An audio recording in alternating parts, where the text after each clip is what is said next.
Katika sarafu hii ambayo inakupa uhuru na kuweza kuitumia wakati wowote, kwani hutunzwa kwenye wallet yako ya kidijitali. Hapa wote tuliokuwepo hapa, kila mmoja ana wallet, na hiyo wallet hakuna yoyote ambaye ana uwezo wa kuifikia isipokuwa ni wewe mwenyewe.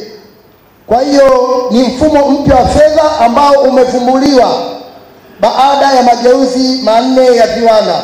Ni mfumo imara wa utunzaji fedha usioweza kudukuliwa, tulipima thamani kwa kubadilishana mali kwa mali, halafu tukaja kutumia dhahabu, baadaye sarafu za chuma, kisha pesa za karatasi. Kila mabadiliko ya kupima thamani yalikuja na changamoto zake, lakini mfumo huu wa kidijitali una faida nyingi, kwani